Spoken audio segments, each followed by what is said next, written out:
So last week, somebody reached out to me, and their request was that there's a bunch of people who are, unfortunately, they live in a certain building somewhere in the Hazel, and they've had quite a few losses, and they asked me if I can talk to the older people, the elderly gentlemen, the elderly women who had suffered this loss, who were feeling very down, and just give them some chizuk. So they're going to meet outdoors, and if I could talk to them. Well, because of the rain, they met in a covered patio, and I spoke to them. And it was weird because I was talking to people who suffered more death in their life than I could ever dream of. And I was talking to them about loss, I was talking to them about love, but it got me thinking. We're told that when Adam and Eve ate from the tree of knowledge, they created a chalent. Because until then, evil didn't integrate itself in this world. Evil was there before Adam and Eve sinned. But it wasn't integrated into reality. When they ate the Eitz Hadat Tov Hara, when they ate from the tree of knowledge, that first sin, we're told that they brought evil into this world. They integrate, just like they ate that fruit and they kind of digested it. So too, whatever evil there is in this world, they've now digested and they brought into this reality. And in the words of Jewish mysticism, ever since then, Ein Ra Belo Tov, Ein Tov Belo Ra.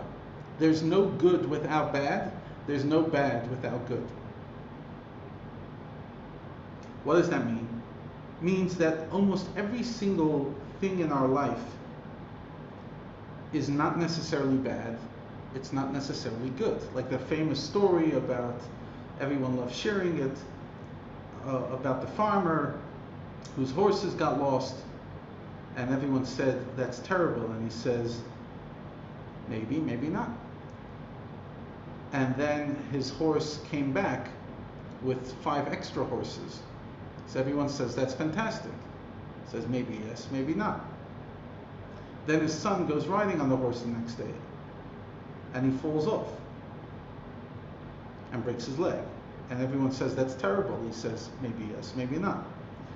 And then the king sends the army to go drafting, forcefully draft people. And they come to this home and they see the guy with the broken legs. They leave him. So the whole town goes over to them, to the family, and says, this is fantastic. He says, maybe yes, maybe not. What's the point? The point is that do you really know what's good and do you really know what's bad? Now you might say, oh, come on, Rabbi, that is just a fool's paradise. That's convincing yourself. But let me ask you a question. Is marriage good or marriage bad? Depends for who. Depends what kind of marriage. That's not a simple question to answer. Is divorce good or divorce bad? Depends. If you're in an abusive relationship, thank God for divorce. Could you imagine they were like the Christians of old who weren't allowed to divorce? What kind of mess that would be? Thank God there's divorce. Is abundance a blessing? It is. It's also a curse. Is poverty a curse? Yeah. Sometimes it's a blessing. Now, yes, there are certain things that are more blessing than others and certain things which are more challenging than others, of course. But life is not that simplistic to sit there saying, this is bad, this is good. COVID's bad. Holidays are good. I don't know. And even in our own lives, if let's say we think, oh, we're blessed with good marriages, there's still tough moments. So is marriage 100% good? It's good, it's fantastic, don't regret it. Is it 100%? That's a hard thing to believe in. 100%. It comes with tough days. The point is that life is complex. Ein Ra Belo Tov, ve'ein Tov Belo Ra. There's no bad without good, no good without bad. The only thing that's objectively good is what God says is good. So God says that, doing a mitzvah is good, etc. Now, what's the point? The point is that when we think of COVID, or we think of death, of loss, of challenges, of difficult marriages, the question is, do we allow that subtle thinking to come with us? Do we allow ourselves to think subtly? Most of us don't think subtly. We think in stark terms. Especially, if we think about things with emotions, not with too much brain. We face everything with very stark, this is fantastic, or this is miserable. Sorry, that was the wrong facial expression.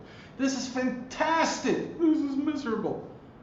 Life is great, life sucks. It's like there's very little ambiguity, almost like a child. But a child lives like that. A child lives where it's black and white, where there's no nuance, no subtlety. But in our lives, it's hard, but, however, can I see it differently? So, for example, let's talk about death. Is death bad? For who, first of all? For the person who died? Not necessarily.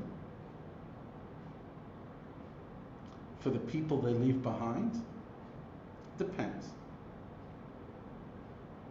Depends what age they died, what they left over in their wake, etc., etc. Often we react to things in the moment, and when we react to it, it's emotional. So, for example, when death comes to us, it's very emotional, and it's black and white. But once we're given a bit of space to think outside of it, we're given some time, we're able to start seeing, okay, perhaps they are in a better place. Perhaps I can live without them and maybe even grow out of it. Doesn't mean I don't respect the fact that I miss them and I want them, but I could appreciate it. COVID was a nightmare, and it maybe still is a nightmare for some of us. But have we developed more subtle thinking about it, or are we still thinking things very starkly? It's good, it's bad, it's this, it's that. Really? Is it that simplistic? No. Simplistic thinking never does us a service. It's a disservice. Hashem calls upon us to be able to see things multifaceted, because that allows us to deal with life. If every day is either good or bad, I'm having a good day or a bad day, which often that's the way we start it. Okay, this week was great, this week was shocking. Not so simple. It rarely is like that you have a week that's great and a week that's shocking. It's usually a week that had a lot of shocking events, but a lot of sweet events as well, and a week that was beautiful and complex and hard at the same time. So what I encourage these people is to be able to think about death in other ways, that the person who passed away is at peace, that the fact that we miss them means that we love them.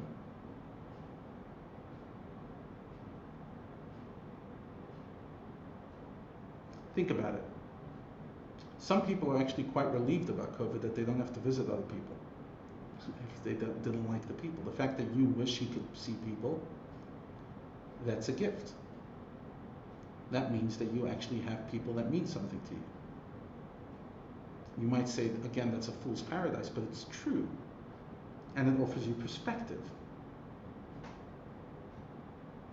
You miss the Pesach Seders with family. Wow. That means you have something in your life that you miss. Isn't that a beautiful feeling to know that you're blessed to want something? Like, for the first few months after COVID, I was actually loving this fact of lockdown. I wasn't loving the suffering all around me, but I was loving lockdown. Didn't have to see people, being a communal rabbi comes with a fair amount of drama, and there's no question that when you see less of people, then the drama comes to you much less. I know that COVID is receding, not because the vaccines have arrived in the country, but rather because, thank God, drama in the community is going back up. The past few weeks has had its fair share, so I know that Baruch Hashem, COVID's moving on, and people are stopping to think about COVID and starting to think about every variable under the sun. So thank God for that. It's good to know. So yeah, I was enjoying it, but then at some stage I realized I actually miss people, and that was like a relief to like actually realize, yeah, I don't want to live like a hermit for the rest of my life. I love my family and I love my immediate. Sorry. Oh, gosh, I don't know why that evoked the yawn. I love my Rabbi. Do you really love your family? I love my family. I love living with them, but there's no question that I missed other people. And that suddenly taught me, oh wow, I actually like people. I actually want people in my life. That was a good feeling. Sometimes losing something teaches you what you actually have and what you actually want. Sometimes not being able to go on holiday helps you appreciate holiday. Sometimes not being able to see your mom allows you to appreciate how a privilege it is to have a mom. Point is, Ein Rabbi Lo Tov, Ein Tov Lo Ra. You can see every single challenge you're going through as a gift. How lucky and blessed I am that I wish I could see my mom. How blessed I was till now when I didn't have financial struggle. And how, please God, when I get back on my feet, the person says, I'll make sure to stay grounded and humble. Or maybe for the first time in my life, I tasted what it means to pay the bills, and it's very hard. So maybe I'll have empathy next time for the person instead of judging them for being financially tight. So even if you're suffering financial tightness for the first time in your life right now, okay, it's hard, it's very hard. Is that developing empathy within you? Will you be a more generous person once you're out of this mess? When you realize now what kind of gift it is that somebody just reaches out and says, how are you? Can I put 1,800 Rand into your account? And you realize that it's a huge help. Will you give it? Will you pay it forward? In other words, now that you're lacking things, are you developing a appreciation? Because that appreciation that you have could be the single best thing that ever happened to you, because going forward, you won't take anything for granted. And not taking for granted means that you live with an attitude of gratitude. And that means your life will be more wholesome. That's awesome. COVID and its lack, its poverty that it brings with it, poverty of relationship and poverty of financials and whatever other issues it brings with it, can make us better versions of ourselves. I have a philosophy that all young couples, when they get married, should not be given a flat by their parents, and they should not be bought in a house. They should struggle. Why? Because at least one stage, please God, they won't have to go through it later in life, but at least one stage in their life, people should taste poverty, or some version of it. Taste tightness. Taste it. It will make you a much more grounded person. It will make you a much more humble person, empathetic. But if on day one you're just living the life, it's going to be very, very hard to develop true empathy. Not impossible, but very hard. Point is, lack can sometimes be the greatest teacher. It's not something we pray for long term, but while it's here, let it teach you something. Let lack teach you. Let the fact that you cannot spend too much time with family teach you what family means to you. Let tightness on the bills, or the inability to go to concerts and to have culture, teach you to appreciate what it means to have culture. Let life teach us.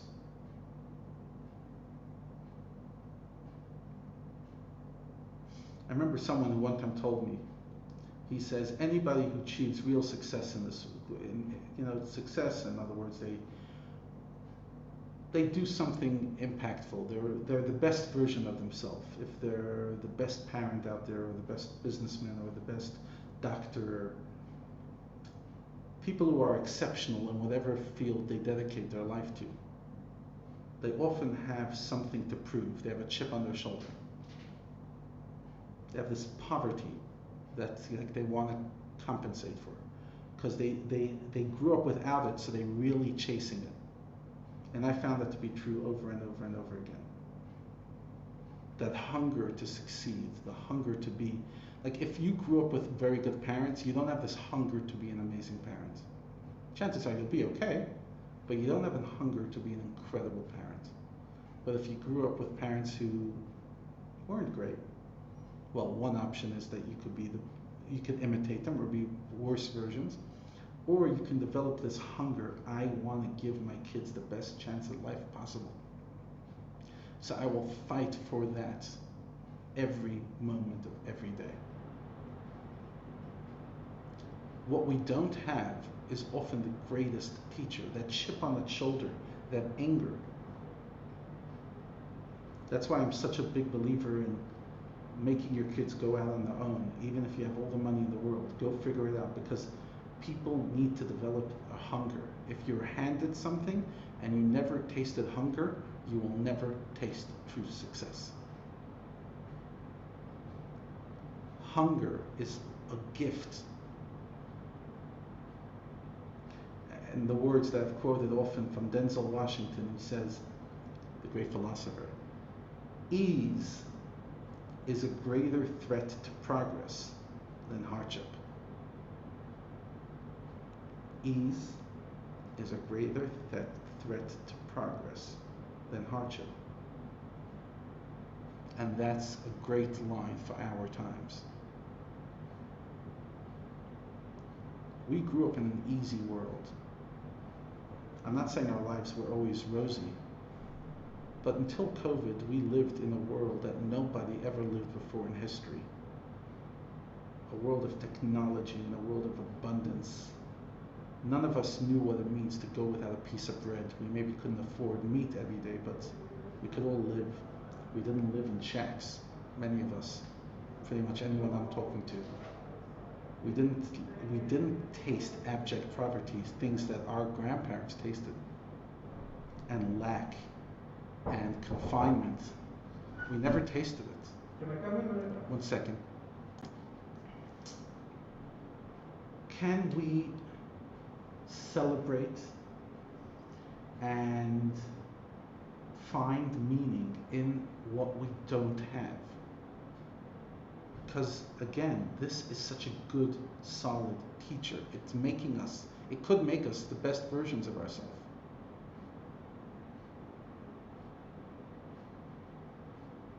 Can you really develop empathy if you've never lost something and struggled? I know for myself, I could only develop true empathy for loss when I suffered my own loss. And I could only appreciate financial struggle because I've struggled.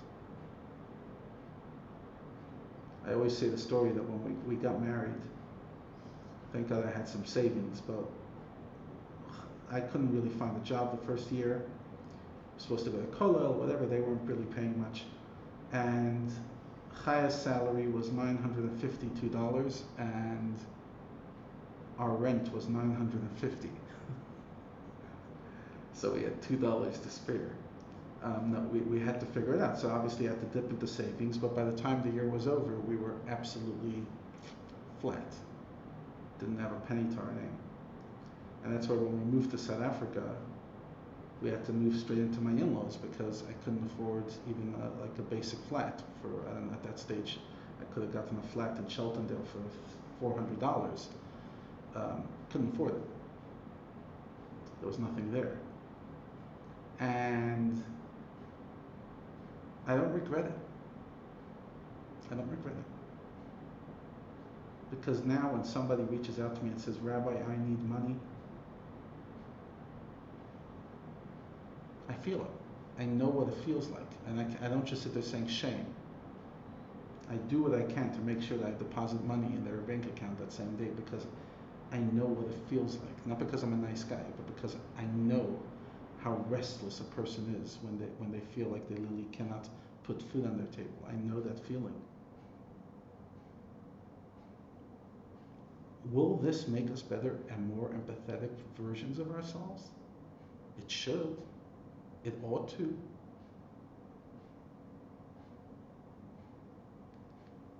Because once you've tasted that tree, that fruit on the tree, you are changed forever.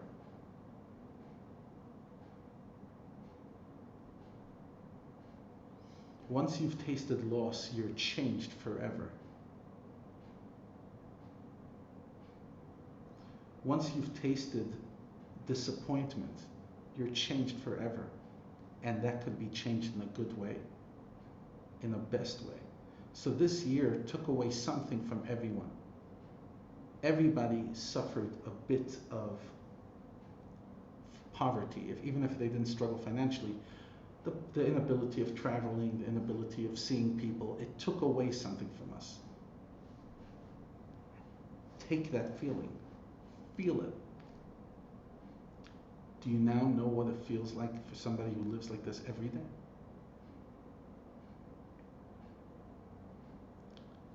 Can you sleep at night knowing that your friend is going through that? What are you going to do about it? What are you going to do about it? Unfortunately, in this world, Hashem designed the world, until we don't experience something ourselves, we really, really struggle to develop empathy. COVID has the potential to make us all more empathetic people, to make us people who can truly feel the pain of another. And that might be the greatest gift that we'll ever receive in our life. Because once your heart is opened to empathy, you are a more enriched and beautiful version of yourself. That moment that nut is cracked and your heart is able to come out and feel, gosh, that's a gift. The moment your child develops empathy and is no longer selfish, you know what kind of relief that is as a parent? Wow, I've accomplished something. My child is finally able to create space and empathy for another person. They're ready to move on. They're ready to get married. They're ready to have a child. They are ready to make a contribution.